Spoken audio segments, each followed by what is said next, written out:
Hey, welcome back. Today I'm working on a special project. It's one of my regular customers actually modified their normal order. They wanted to do something special to honor an artilleryman who's retiring, and so rather than doing the normal shield, we decided to do some cross cannons. So as I started prepping for this, I started gluing up some cherry and realized that I'd made a cutting board.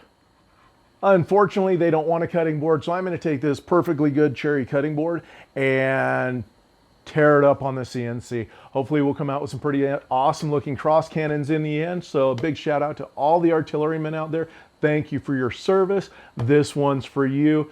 Let's get to the CNC and enjoy the rest of the video.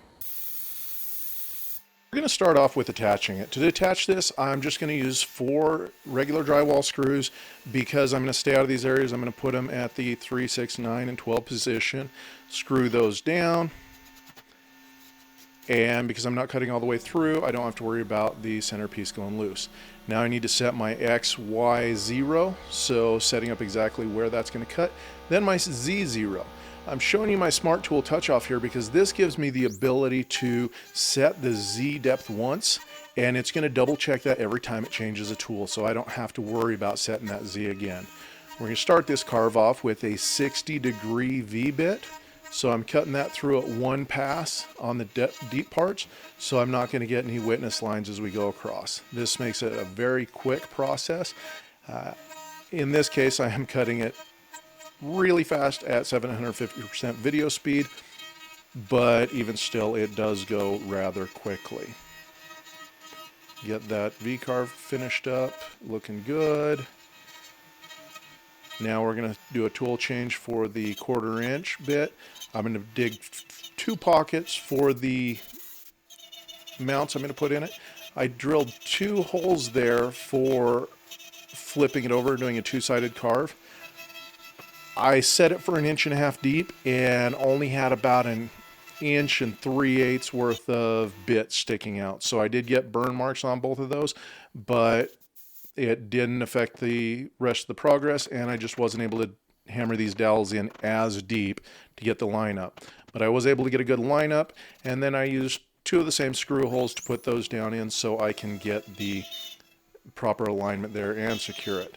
So here I'm cutting out the keyholes.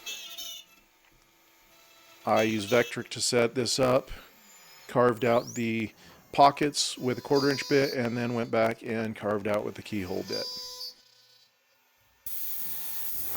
All right, so it turned out pretty good so far.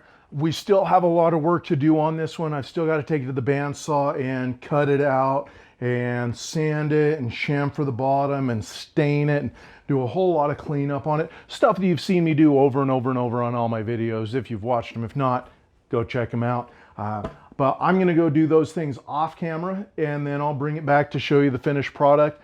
It should take me no more than a couple of days and you no more than a couple of seconds. If you've liked it so far, while I'm away, be sure to hit that like button. And if you want to see what's coming next, be sure to hit that subscribe button. We'll see you in a second. See, that didn't take very long. All right, either way, I'm back. As you can see, I stained it with a chestnut stain, and then I coated it with shellac to give it that nice seal and gloss. Now, the keyholes on the back, I just brushed across those. If you want to see a video where I walk through how to do the keyholes in Xtract, by all means, please just drop a note down in the comments, either with the word keyhole or something about how you want to see how that's done, and I'll get that pushed out for you as quickly as possible. So without further ado, let's show you what we've got here. So I went with the 2 colors. I went with the stain on the relief parts, the cut parts, and then natural cherry, again shellacked on the high parts. I do have 2 mounts in here because this, actually 3 if you count that one, this is a 2-part award. It's a retirement gift, and so the base or holder is the cross cannons, and then the detail is the sword. And so the sword is held there in the holders, mounts on the wall, and then there's a coin bigger coin than this. It's a cooler coin, but this is the only coin I've got right now. There's a coin that sits right there.